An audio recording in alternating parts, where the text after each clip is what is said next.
Welcome to the Deep Dive. We're looking at the Colombo Stock Exchange, specifically the week ending October 10th, 2025.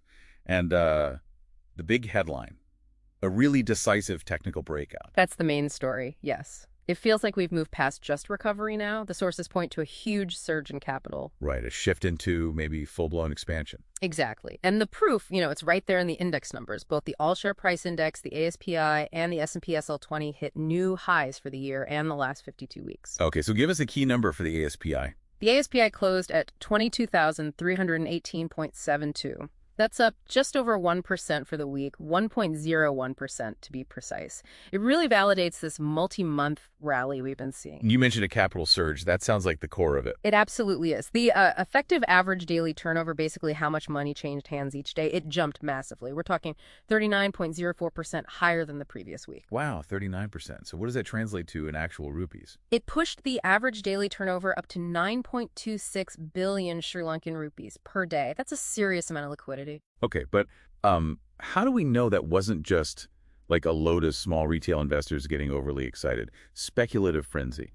That's a fair question. But the data points towards institutional players. We saw a really sharp increase in the average trade size. Fewer, bigger trades. Exactly. That signals institutional block trades. And Wednesday, October 9th, was the peak, the highest turnover day at 13.3 billion rupees. That was almost entirely driven by these huge transactions, particularly in the big name stocks. Okay, so the big players are moving strategically, which brings us to who exactly is buying? Well, the overwhelming force here is domestic. Local investors accounted for something like 94.1% of all the turnover. 94%. So they basically soaked up any selling from foreigners. Precisely. It suggests a kind of structural decoupling. Domestic confidence is setting the trend now, almost regardless of what international sentiment is doing moment to moment. But hang on, the foreign picture seems weird.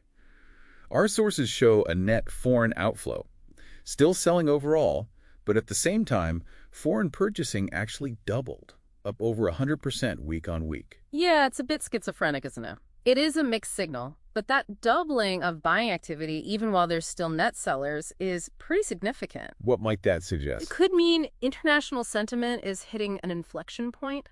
They're becoming more selective, maybe testing the waters again, likely reacting to some positive signs of macroeconomic stabilization they're seeing.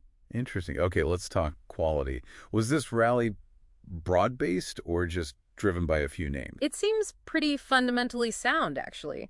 The ASPI's strength was anchored by key large-cap stocks. Think commercial bank, Brickit, Dara, the heavyweights. And sector-wise? The winners tell a story, too. Software and services jumped 5.73%. Transportation was up 5.44%. Both hit new 52-week highs. These look like, long-term growth plays investors are favoring. Okay, so quality leading the charge. But there's always another side, isn't there? What about speculation? Oh, definitely. You see this kind of dual market. Smart money in quality names, and then maybe more speculative action elsewhere.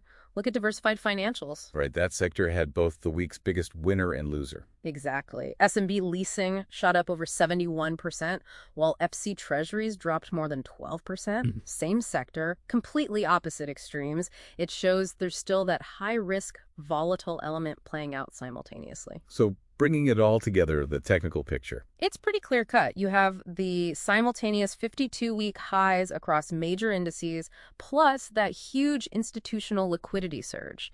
It really delivers a high-conviction technical buy signal. And valuations. Are things getting too expensive? Well, metrics like the price-to-earnings ratio did tick up slightly, but that suggests the market is actively pricing in expectations of better earnings ahead, especially for those key financial and industrial sectors, not necessarily overvalued yet, just anticipating growth. Right. So the key takeaway for you listening, it looks like the market's officially shifted gears. We're moving out of recovery and into a confirmed expansion phase. And that expansion seems driven by strong strategic domestic confidence. The local institutions are really setting the pace. Which leads to a final thought.